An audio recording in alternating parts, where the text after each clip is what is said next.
نہیں جھکے گا۔ اس پر گفتگو کریں گے، کالر کو شامل کرتے ہیں۔ السلام علیکم۔ وعلیکم السلام۔ جی فرمائیے گا۔ خطیب صاحب، میرا یہ سوال ہے کہ میں شیخ عبد القادر جیلانی رحمۃ اللہ علیہ کے نام پر قربانی کرنا چاہتا ہوں، جی کیا وہ قربانی میں کر سکتا ہوں ان کے نام پر؟ ٹھیک ہے، میں عرض کرتا ہوں انشاءاللہ۔ ایک اور کالر ہے ہمارے ساتھ۔ السلام علیکم۔ وعلیکم السلام۔ جی فرمائیے گا۔ حضرت میں صبح کی اذان دے رہتا ہوں، اس کے تسبیح کی نماز پڑھ سکتا ہوں یا نہیں؟ اذان فجر کے بعد کی اذان دیتا ہوں، پہلے میں تہجد پڑھتا ہوں، فجر کی اذان دیتا ہوں، اس کے بعد میں صلاۃ و تسبیح کی نماز پڑھ سکتا ہوں یا نہیں؟ ٹھیک ہے، میں عرض کرتا ہوں انشاءاللہ، عرض کرتا ہوں۔ میں عرض کر رہا تھا ایمان کے فوائد کے حوالے سے، اور اس میں ایک فضیلت یہ بھی میں نے عرض کی کہ جب بندہ اللہ پر ایمان لے آتا ہے اور اس کے آگے جھک جاتا ہے تو پھر اگر صدق کے دل سے جھک جائے تو اسے کسی اور کے آگے جھکنے کی ضرورت نہیں ہوتی ہے۔ لیکن آپ دیکھیں کہ جو لوگ اللہ پہ ایمان نہیں لاتے وہ پتہ نہیں کس کس کے آگے جھکتے ہیں، ان کو کہاں کہاں اپنے سے کمتر مخلوق کے آگے جھکنا پڑتا ہے۔ تو ایمان باللہ جو ہے وہ آپ کو یہ بتاتا ہے کہ اللہ تبارک و تعالیٰ کی ذات خالق و مالک ہے، اسی کے آگے جھکا جائے، اور باقی سب مخلوق ہیں، باقی سب بندے ہیں۔ تو ایک مساوات کا بھی احساس پیدا ہوتا ہے۔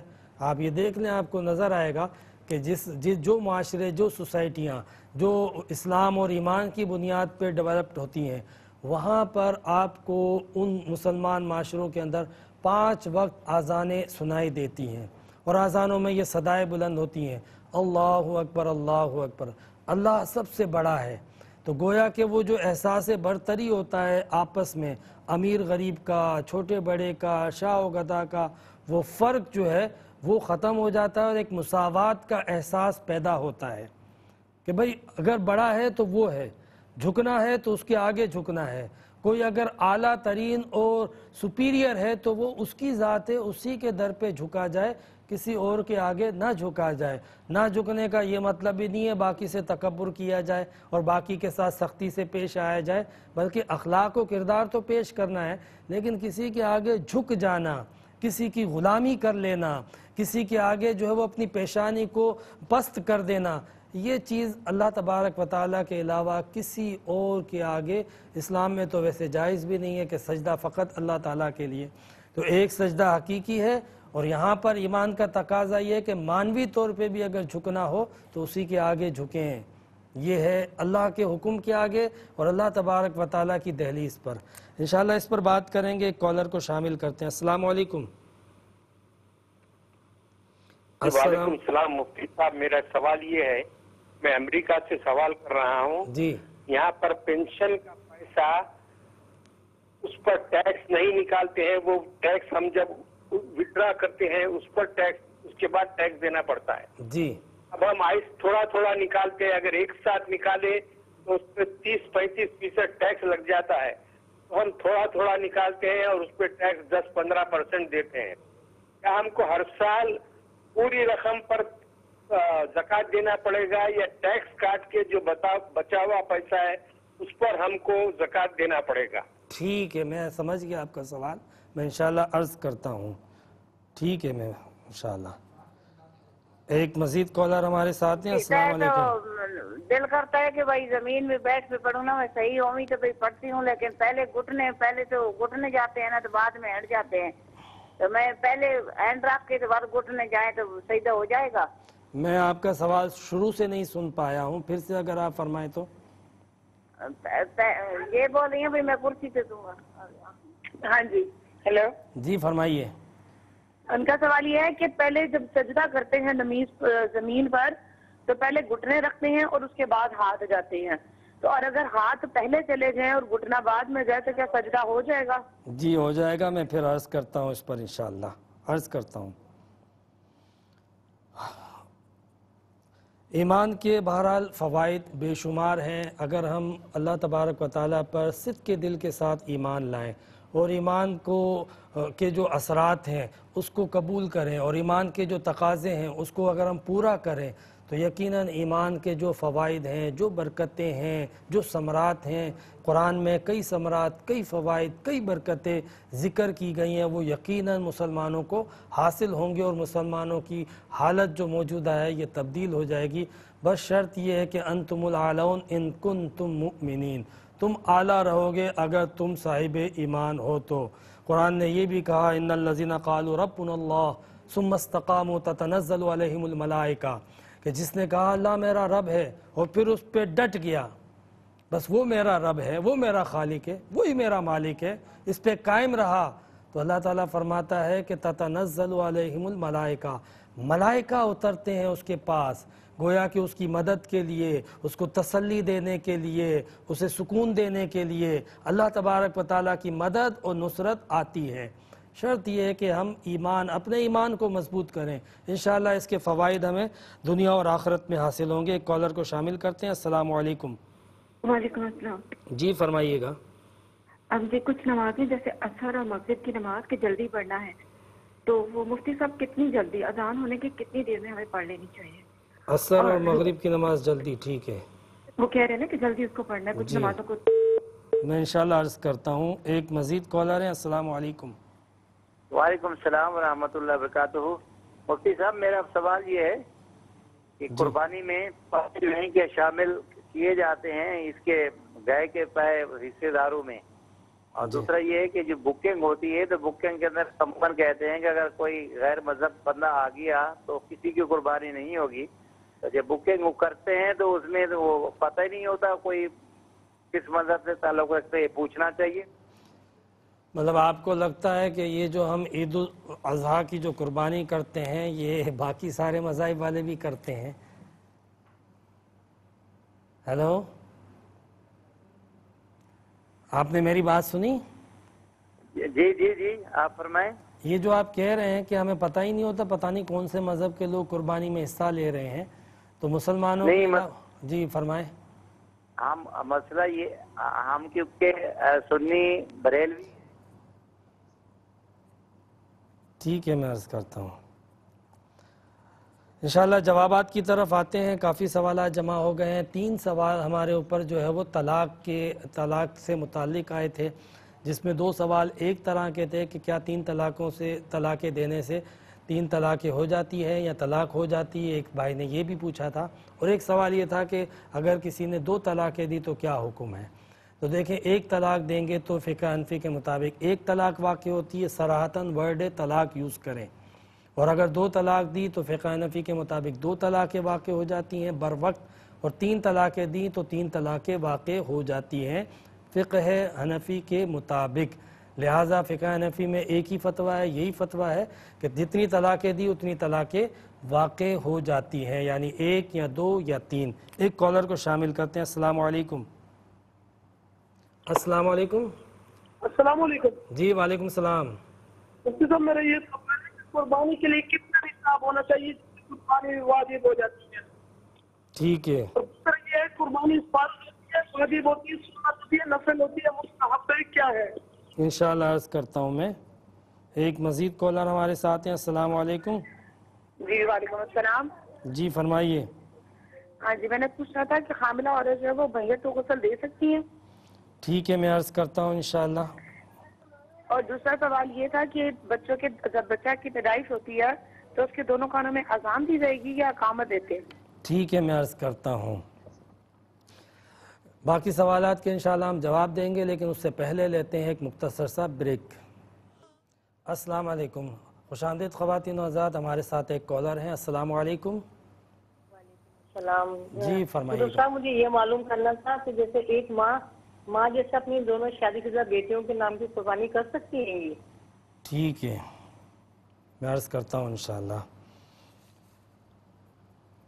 یہ ہم سے سوال پوچھا تھا بھائی نے کہ یہ قومی بچت یا اس طرح کی اسکیم جو حکومت کی طرف سے آتی ہے، 60 سال سے بڑی عمر کے جو لوگ ہوتے ہیں یا بیوہ جو خواتین ہوتی ہیں کہ وہ ایک مخصوص اماؤنٹ جمع کرا دیں جس پر جو ہے وہ ان کو پروفٹ دیا جائے گا۔ دیکھیں ویسے جو ہے وہ جو سود کی تعریف ہے اور جو شریعت میں جو ممانعت ہے سود کی، یہ اس کے زمرے میں آتا ہے، کہ آپ کوئی رقم دیں اور اس کے اوپر جو ہے وہ منافع متعین منافع جو ہے وہ لیں تو پھر اس کو سود کہا جاتا ہے. سود کی جو تعریف ہے وہ اس پر مکمل آتی ہے.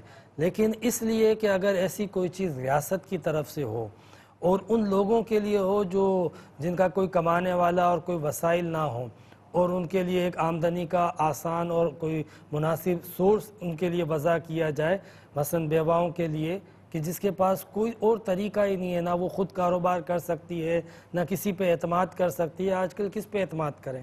ریاست پہ تو پھر بھی کر سکتے ہیں، لیکن اگر آپ جو ہے وہ کسی شخص پہ اعتماد کرو گے تو ہر دوسرے جگہ پہ یہ چیز نظر آتی ہے کہ وہ پیسے جو ہے وہ ٹائم پہ نہیں دیتے ہیں، بھاگ جاتے ہیں. پھر یہ بیوائیں یا یہ بوڑھے لوگ کہاں ان کے پیچھے بھاگیں گے؟ ان کے تو اپنے سروائیول کے مسئلے ہیں. تو لہٰذا ان کی سہولت کے پیش نظر حکومت اگر اس طرح کی کوئی رعایت ان لوگوں کو دیتی ہے، جنرل فیسلٹی نہیں ہے، تو پھر وہ اویل کر سکتے ہیں. لیکن کوئی یہ آئیڈیل یا اسلام میں رائج شکل نہیں ہے. بیت المال کے ذریعے ایسے لوگوں کی کفالت کا تصور حضرت عمر نے دیا ہے، وہ اس سے زیادہ بہتر ہے. تو کوشش کریں کہ اس آئیڈیل صورت کو اختیار کریں. ایک کالر ہمارے ساتھ ہیں. السلام علیکم. جی وعلیکم السلام. جی فرمائیے. جی میں نے یہ پوچھنا تھا مفتی صاحب کہ اذان ہوتی ہے زور کی 1:15 بجے نا، کیا اس سے 5 منٹ پہلے بھی آدمی نماز پڑھ سکتا ہے؟ اذان کے سے پہلے ٹھیک ہے، انشاءاللہ عرض کرتا ہوں میں. ایک مزید کالر ہیں اور شاید لاسٹ کالر ہیں. السلام علیکم. وعلیکم السلام. جی فرمائیے. حضرت سوال میرا یہ ہے کہ عبادت کوئی بھی ہے اگر اس میں ریاکاری آ جائے، دکھاوا آ جائے تو وہ قابل قبول نہیں ہوتی. جی تو کہا جاتا ہے کہ درود پاک ایک ایسی عبادت ہے اس میں چاہے ریاکاری آ جائے یہ ادا ہوتے ہی قبول ہوتی ہے. تو اس پر مدلل جواب چاہیے آپ سے. عرض کرتا ہوں انشاءاللہ عرض کرتا ہوں. یہ ہم سے سوال پوچھا ہے کہ ڈبل فلائٹ کر کے عمرہ کے لیے گئے ہیں، عمرے کے لیے گئے ہیں، تو کیا ان کو فوری طور پہ عمرہ کرنا لازم ہے یا تھوڑا آرام اور ریسٹ کر سکتے ہیں؟ آپ سنگل فلائٹ میں بھی اگر جائیں تو تھوڑا ریسٹ کر کے پھر عمرہ کریں، فوراً عمرہ کرنا لازم نہیں ہے. لہٰذا اس کا فوراً عمرہ کرنے سے کوئی ڈبل سنگل فلائٹ کا کوئی تعلق نہیں. ایک سوال ہم سے پوچھا کہ شیخ عبد القادر جیلانی رحمۃ اللہ علیہ کے نام کی قربانی کر سکتے ہیں؟ دیکھیں کر سکتے ہیں، مگر نام سے قربانی کا مطلب یہ ہوتا ہے کہ اس کا ثواب ان کو پہنچے. جانور جو قربان ہوتا ہے اس پہ جو نام لیا جاتا ہے وہ صرف اللہ کا نام لیا جاتا ہے، بسم اللہ اللہ اکبر، اللہ کی رضا کے لیے کی جاتی ہے، اللہ کی بارگاہ میں یہ قربانی پیش کی جاتی ہے. اجر اور ثواب کے لیے ہم شخصیات کا نام لیتے ہیں، جس طرح ہم آج اپنے بچوں کی طرف سے قربانی کرتے ہیں تو رضا اللہ کی ہوتی ہے، نام اللہ کا لیا جاتا ہے. تو اسی طریقے سے حضرت شیخ عبد القادر جیلانی رحمۃ اللہ علیہ کو ایصال ثواب کرنے کے لیے قربانی کی جا سکتی ہے. ایک سوال ہم سے یہ پوچھا کہ صبح اذان فجر کے بعد میں صلاۃ التسبیح پڑھ سکتا ہوں؟ ماشاءاللہ آپ جب پڑھیں تو ہمارے لیے بھی دعا کیا کریں، مگر اذان فجر کے بعد نوافل نہ پڑھیں. اذان فجر کے بعد سنت پڑھیں، پھر تلاوت یا ذکر و اذکار میں مشغول رہیں، یا تو آپ اس سے پہلے پڑھ لیں تو زیادہ افضل ہے. اذان فجر کے بعد نوافل پڑھنے کے لیے فقہا نے اس کو ناپسندیدہ قرار دیا ہے.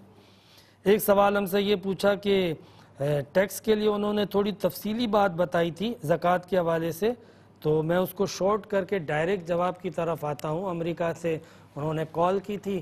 سوال یہ ہے کہ جو بھی رقم آپ کو گورنمنٹ سے مل رہی ہے، آپ کی جو بھی رقم کہیں سے حاصل ہو رہی ہے، تو اس میں ٹیکس وغیرہ کو شمار کر کے زکوٰۃ کاؤنٹ کی جائے یا ٹیکس کو منہا کر کے.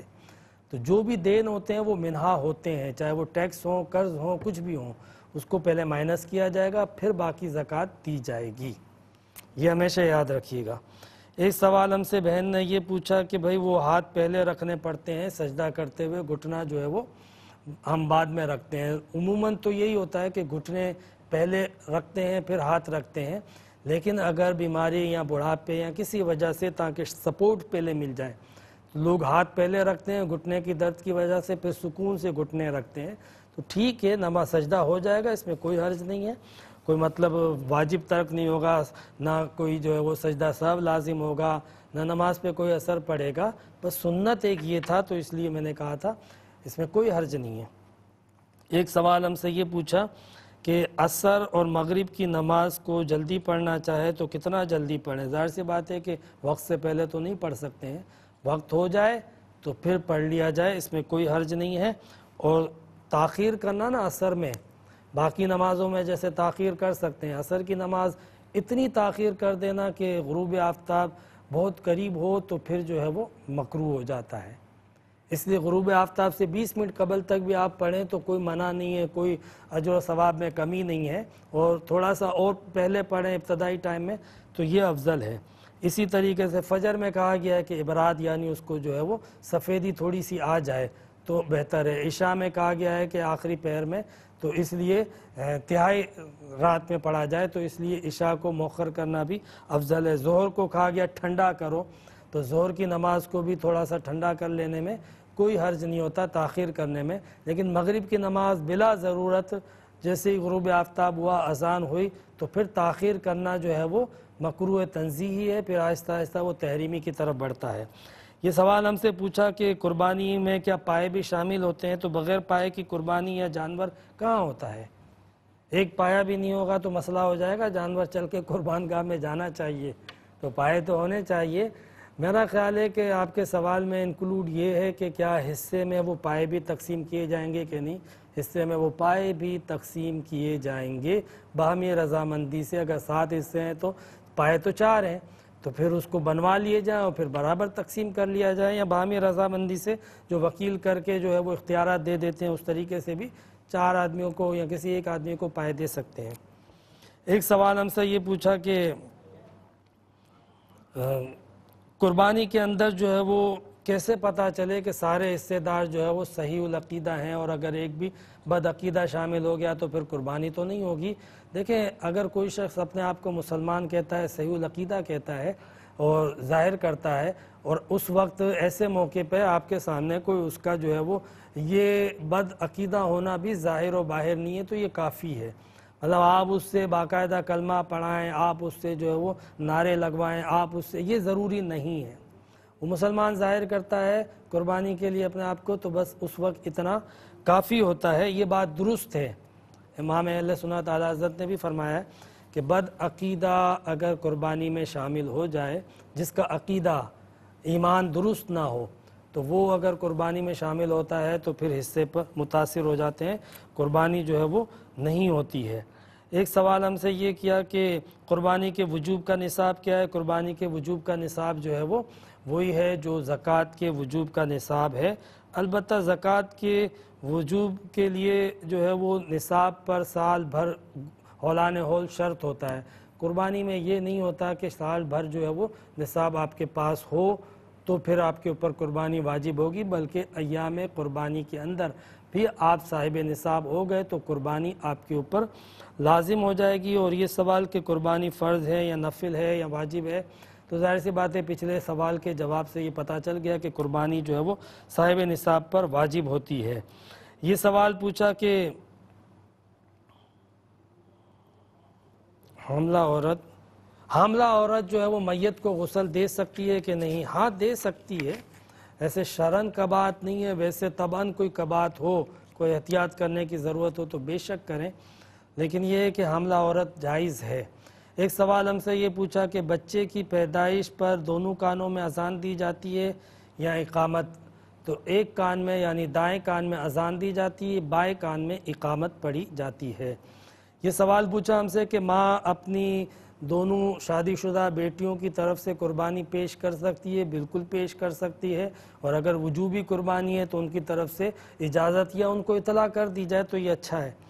ایک سوال ہم سے یہ پوچھا کہ اذان سے 5 منٹ قبل اگر ہم نماز پڑھ لیں تو کوئی حرج ہے؟ مثلا ظہر وغیرہ کی نماز ہاں پڑھ سکتے ہیں، وقت ہو جائے اور اذان نہیں ہوئی ہے تو مکروہ ضرور ہے، تنزیہی، تحریمی نہیں، لیکن بہرحال نماز ہو جائے گی، واجب الاعادہ نہیں ہوگی، وقت ہو گیا نماز پڑھ لیں۔